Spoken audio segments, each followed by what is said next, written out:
Hello বন্ধুরা, welcome back to a new blog from my channel A to Z Anvesha. আর আজকে বিশ্বকর্মা পুজো, তাই একটু ভালো মন্দ খেতে খুব ইচ্ছা করছিল, আর তাই জন্য বানিয়ে ফেলেছিলাম মোরগ পোলাও।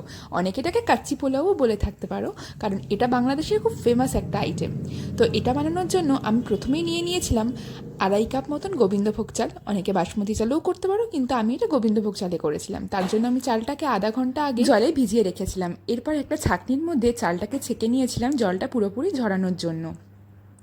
আর অন্যদিকে আমি চিকেনটাকে আগের দিন রাত্রে ম্যারিনেট করে রেখেছিলাম সামান্য পরিমাণ নুন, গোলমরিচ, টক দই আর লঙ্কার গুঁড়ো দিয়ে। এক্ষেত্রে কোনো রকম হলুদ আমি ইউজ করিনি। আর অন্যদিকে আমাদের এই পোলাও রান্নার জন্য দরকার একটা গুঁড়ো মশলা। তার জন্য আমি গোটা জিরে, গোটা ধনে, জায়ফল, জয়িত্রী, দারচিনি, এলাচ আর লবঙ্গকে একটা তাওয়ার মধ্যে গরম করে সেটাকে ভালো করে গুঁড়ো করে নিয়েছিলাম। এরপর আমরা করব পেঁয়াজ বেরেস্তা। তার জন্য বেশ কিছু পরিমাণ পেঁয়াজ আমি এরকম ঝিরিঝিরি করে কেটে রেখেছিলাম, যেটাকে কড়াইয়ের মধ্যে সাদা তেলে ভালো করে বেরেস্তার আকারে ভেজে নিতে হবে। এই পেঁয়াজ বেরেস্তা হচ্ছে এই মোরগ পোলাও রান্নার একটা অন্যতম প্রধান একটা উপকরণ বলা যেতেই পারে। তার জন্য তেলটা গরম হওয়ার পর আমি আস্তে আস্তে করে পেঁয়াজ বেরেস্তার জন্য পেঁয়াজগুলোকে তেলের মধ্যে ছেড়ে দিলাম। যতক্ষণ না পর্যন্ত একদম ডিপ ব্রাউন কালার আসবে ততক্ষণ আমাদের এটাকে ভাজতে হবে। দেখতেই পাচ্ছ পেঁয়াজ বেরেস্তা আমাদের মোটামুটি রেডি। এবার আমাদের মাংসটার জন্য রেডি করতে হবে মশলা। তার জন্য আমি প্রথমে তেলের মধ্যে ঘি দিয়ে দিলাম তেজপাতা, জয়ফল, জয়িত্রী আর গোটা গরম মশলা। হালকা ফ্লেভার আসার পর আমরা এর মধ্যে দিয়ে দেব আমাদের কেটে রাখা পেঁয়াজ। এরপর দিয়ে দেব পেঁয়াজটা হালকা ভাজা হলে তার মধ্যে আদা রসুন বাটা। তারপর আমরা এর মধ্যে যে যেমন ঝাল খাও সে সেরকম পরিমাণ কাঁচা লঙ্কা চিরেও ব্যবহার করতে পারো, আবার বেটেও দিতে পারো। তো আমি এক্ষেত্রে চেরা কাঁচা লঙ্কা ইউজ করেছি। এরপর যখন দেখবে যে মশলা থেকে কাঁচা গন্ধটা চলে গেছে, তখন একে একে ম্যারিনেট করা চিকেনগুলো এর মধ্যে দিয়ে ভালো করে সময় ধরে কষাতে হবে।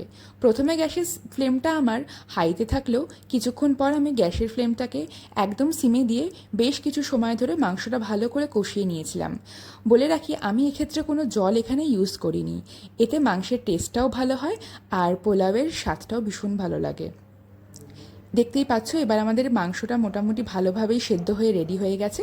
তো আমি এক এক করে চিকেনের পিসগুলোকে একটা পাত্রে সরিয়ে রাখলাম, কিন্তু গ্রেভিটা আমি কড়াইতেই রেখে দেবো। কিন্তু চালটা আমি পোলাওয়ের ডাইরেক্ট এই গ্রেভির মধ্যে দেবো না।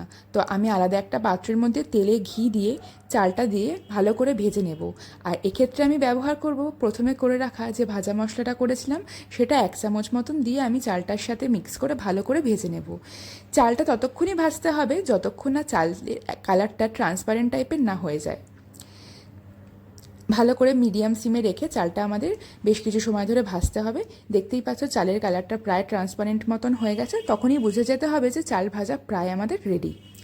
এরপর এই ভাজা চালটাকে আমাদের এই গ্রেভির মধ্যে দিয়ে বেশ কিছুক্ষণ সময় এটাকে একটু ভালো করে গ্রেভির সাথে মিশিয়ে নিয়ে এরপর তার মধ্যে দিয়ে দিতে হবে চেরা কাঁচা লঙ্কা।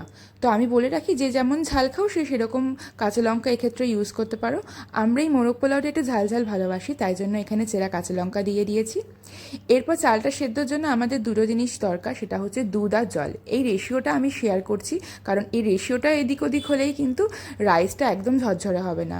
তো আমি যেহেতু 2.5 কাপ মতন গোবিন্দভোগ চাল নিয়েছিলাম, তো পরিমাপ করে সেই 2.5 কাপ যে মাপটা নিয়েছিলাম সেই কাপেরই আমি 2 কাপ দুধ আর 4 কাপ জল ইউজ করেছি।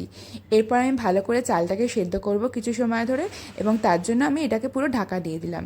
কিছুক্ষণ পর ঢাকা ওঠানোর পর যখন দেখতে পাবে যে জলটা চালের নিচে নেমে গেছে, তখন তাতে নুন আর এই চিকেনগুলো এক এক করে ওপর দিয়ে সাজিয়ে দেবে। নুনের ভিডিওটা আমার নেওয়া হয়নি, তাই আমি সেটা তোমাদের মুখেই শেয়ার করে দিলাম। এক এক করে চিকেনগুলো দেওয়ার পর আমাদের আগে থেকে যে পেঁয়াজ বেরেস্তা করে রেখেছিলাম সে বেরেস্তাটার ওপর ছড়িয়ে দিলাম, আর তার সাথে দিয়ে দেবো আমাদের প্রথমে ভেজে রাখা গুঁড়ো মশলার বাকিটা। এরপর পুরো এই চালের সাথে এই পুরো ব্যাপারটাকে ভালো করে মিক্স করে নিতে হবে। তো যখন তোমরা মিক্স করবে দেখতে পাবে, যেহেতু আমরা এখানে দুধ ব্যবহার করেছি, প্রথমে জিনিসটা গা মাখা থাকলেও সময়ের সাথে সাথে যখন জিনিসটা ঠান্ডা হবে জিনিসটা আস্তে আস্তে ঝরঝরে হয়ে যাবে। তো এই নিয়ে কোনো চিন্তার বিষয় নেই। শেষে যখন ঠান্ডা হবে তখন চালটা একদম ঝরঝরে হয়ে যাবে, এই গা মাখা ব্যাপারটা আর একদমই থাকবে না। তো মোটামুটি আমাদের মোরগ পোলাওয়ের সমস্ত জিনিসটা প্রিপেয়ার হয়েই গেল। শুধু এখন সময়ের অপেক্ষা, ঠান্ডা হলে ঝরঝরে হওয়ার অপেক্ষা। প্রথমে টেক্সচারটা এরকম থাকলেও কিছুক্ষণ পর দেখতেই পাচ্ছ পুরো ব্যাপারটা একদম ঝরঝরে হয়ে যাবে এবং খেতেও ভীষণ সুস্বাদু হয়েছিল। তো তোমরা যারা যারা মোরগ পোলাও বাড়িতে ট্রাই করবো ভাবছো কিন্তু এখনও করোনি, ঝটপট করে ফেলো, টেস্টি একটা খাবার। তো আমার ব্লগটা কেমন লাগলো জানিও, আর ভালো লাগলে কমেন্টটা শেয়ার করতে ভুলো না যেন। খুব তাড়াতাড়ি দেখা হবে অন্য কোনো ব্লগে, ততক্ষণ তোমরা ভালো থেকো, সুস্থ থেকো, টাটা।